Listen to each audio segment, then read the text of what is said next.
পরিস্থিতি খুবই জটিল এবং খারাপ। আমাদের সন্তানগুলো গাঁজা ইয়াবায় আসক্ত।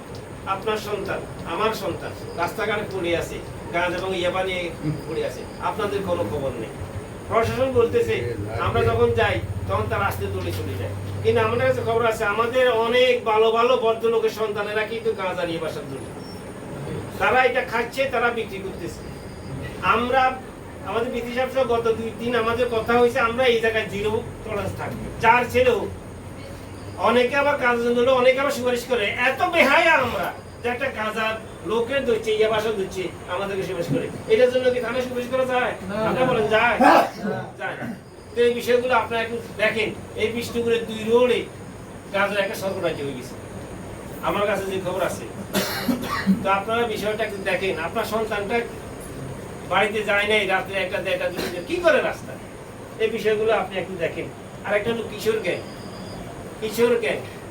আপনার ছেলে স্কুলে যায়, মাদ্রাসা যায়, তারা আর একটা মেয়েকে উদ্যোক্তা করে নানান ধরনের। দেখেন না কি অবস্থা এখন সমাজে। এত তো অসচেতন হলেও হবে না, একটু সচেতন হইতে হবে।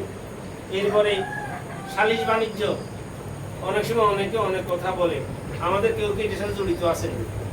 সালিশ বাণিজ্যের লগে সালিশ বাণিজ্য থানার চালাই জ্বালালি এগুলো একটু করিয়েন না, এগুলো বন্ধ দেবে। এরপরে একটা যে ব্যবসা যেটা বলছেন, আমাদের দল ক্ষমতা, দলীয় সরকার। আমরা অতীতে ভোট করতে গিয়ে বললো যে আমরুল্লাহ বিসিরে ভোট দিলে কি হবে, ওই মানিকগঞ্জ কাশিমগঞ্জে ভোট দিলে কি হবে, আওয়ামী লীগের ক্ষমতা একটা কিছু একটাই। তো কথাই এমন কি আসতে পারে না। বিএনপি দলীয় সরকার ক্ষমতায়, তাহলে ভোট দিতে হবে কাকে? বিএনপির মনোনীত প্রার্থী। হয়তো সরকার এবারে বলতেছে যে প্রতিক্রিয়া দলীয় নমিনি হবে না, কিন্তু লিখিতভাবে হবে না, অলিখিতভাবে তো আমরা জানি আমরুল্লাহ বিসি কি, হ্যাঁ XYZ কি।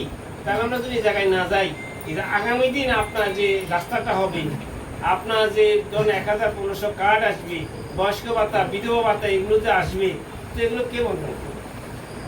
কার দায়িত্বে বন্টন হবে?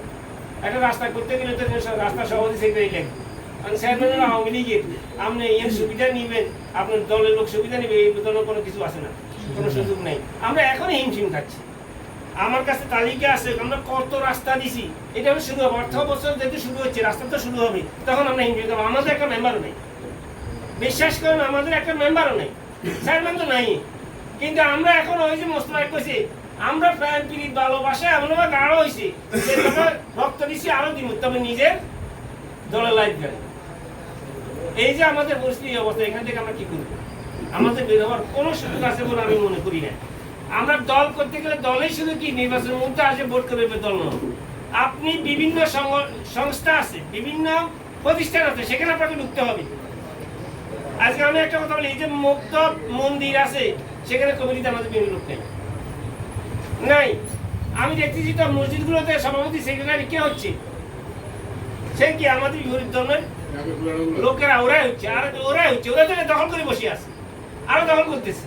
তো তাহলে মসজিদে ওয়াজ হবে এরকম ভাবে, জামাত মার্কা ওয়াজ হবে, মানে বিএনপি মার্কা ওয়াজ হবে নাকি? তো মানুষ তো এনে বেশি টিকে কিনবেই। এদিকে আমাদেরকে নজর দিতে হবে, প্রত্যেকটা মসজিদে কারা কমিটি হচ্ছে আমাদেরকে নজর দিতে হবে। এখন আর এই সমস্ত দিনকাল নাই। আর আপনার যদি সকাল 10টা বাইরে, রাতে 10টায় যদি বাইযুক্ত ল্যাংটাকে ছেড়ে দিত এই সমাজ ব্যবস্থায়। কিন্তু আমাদের বিষ্ণুপুরে এমন অনেক বাগানের ওয়াইফকে আমরা দেখেছি এই বুড়ের সময়, তারা বাড়ি ঢুকে নাই, ঘরে ঘরে ছিল। খবর আসলাম নেব, খবর লইছেন, লং নাই। ভোট কেন্দ্রে যায় যে সকাল 5টায় ঢুকছে, লাইনে দাঁড়াই, যে কি করেন এনসিপি রে ভোট দেন, এনসিপি রে ভোট দেন, সব লোকের ভোট বলে নাই। এই মানুষ সেই মাথায় জন্য গেছে, ভোট দিছে, দেয় নাই, ভোট দিছে ঠিক 4টা বার। আমরা এখানে দেখেছি, কিন্তু আমরা কিন্তু এখানে লক্ষ্য, সুতরাং আমাদেরকে মসজিদ, মুক্ত, মাদ্রাসা, এই এতিমখানা যাই আছে সব জায়গায় আমাদের প্রস্তাব করতে হবে। আমরা যদি মনে করি জানার দরকার নেই, নিয়ে হেরা যাবো, তো আগামী দিন আমাদের স্থান আর কোথাও নাই। আমি এটা দেখতে পাচ্ছি। ভোট শুরু করে বসে আসলে ভোট হবে না, সারা বছর আপনাকে ভোট করতে হবে।